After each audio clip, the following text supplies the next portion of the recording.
This morning, the House Select Committee on the Chinese Communist Party examined what's known as the CCP's Great Firewall, an extreme censorship effort that advances societal control over Chinese citizens.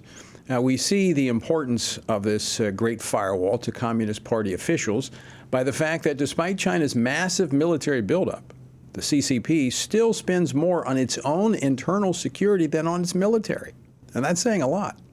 Even more disturbingly, the Chinese Communist Party exports this surveillance technology abroad, aiding other authoritarian regimes, including the mullahs of Iran.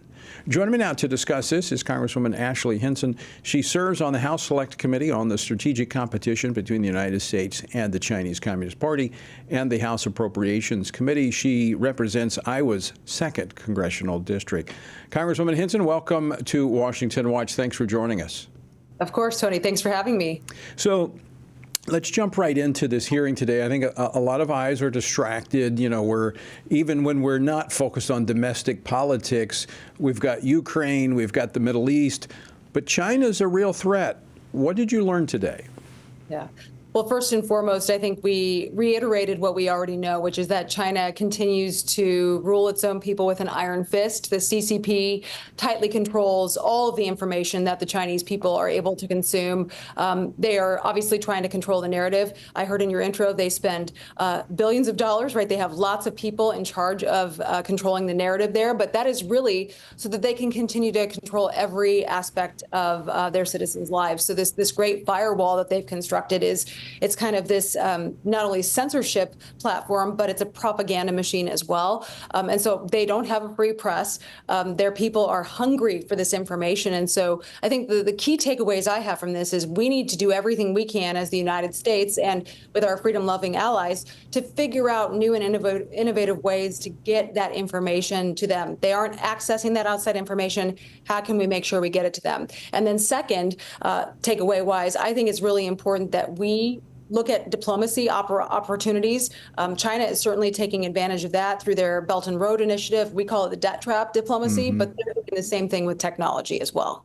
Yeah, very disturbing because China is also a great abuser of religious freedom. Their intolerance there toward religious minorities is well known, and this technology is a part of that repression of those minority communities. And so the fact that they're exporting this technology to other authoritarian regimes, very disturbing. What are some of the other countries that they're developing these relationships with as it pertains to this surveillance technology? Yeah, well, look at it's BRIC, right? So it's Brazil, Russia, Iran. I mean, these are countries that clearly, they have these new kind of alliances that are forming out of trade deals, but also out of these technology deals. And then you look at countries that are in trouble, right? We have a lot of those in Africa, for example, where they've been able to come in and not only control ports, but then get this technology out to many rural areas that otherwise might not have access to information. So this could be the latest, greatest thing to some of these communities who have been kind of cut off from the world. But all they're going to see is the CCP view. And that's what's, I think, incredibly disturbing.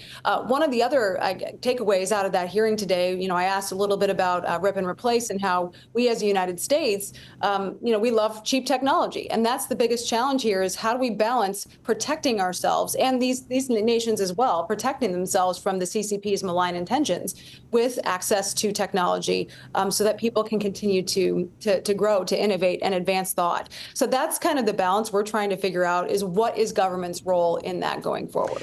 So let's talk about that.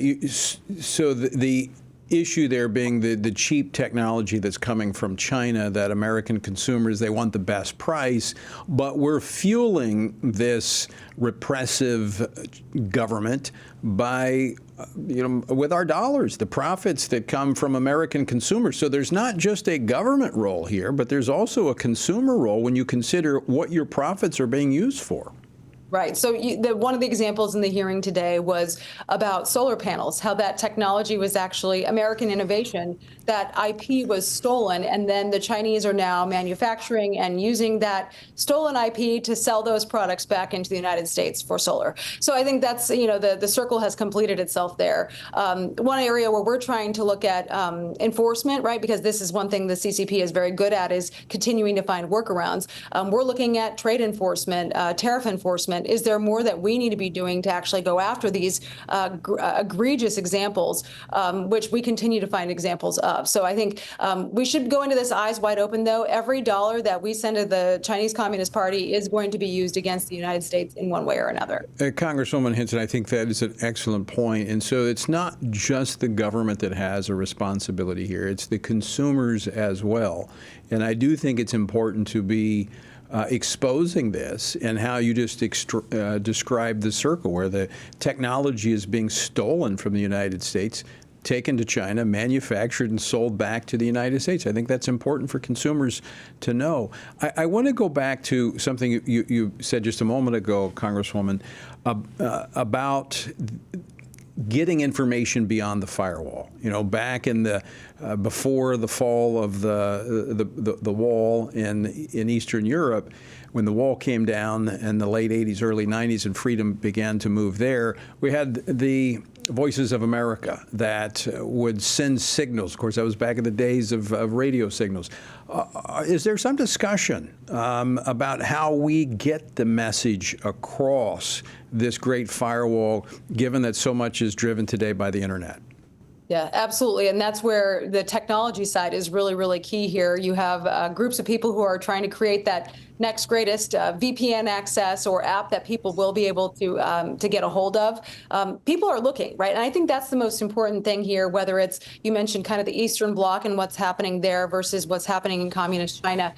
There are people who do understand that what they're getting isn't the full story, and they want that information. So Radio Free Asia and getting that information out, those journalists are brave, brave people. I'm a former journalist. I had an opportunity to talk with many of them in committee a few months ago. And, these are people whose families are being threatened because they are trying to not only expose that the malfeasance, the malign activities, the genocide that's happening, for instance, to minorities and people, the Uyghurs, for example. But their families are being threatened for their reporting. So I applaud their bravery, and I applaud the technology side for these innovators who are continuing to try to figure out how to get this information.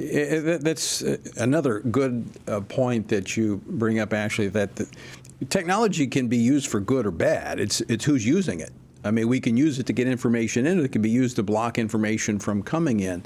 And I think this is something that we even have to have this discussion here domestically. When we look at the use of technology, even by our own government, we want to make sure that it's not used for malign purposes, but it is used to preserve and uphold freedom, not take it away.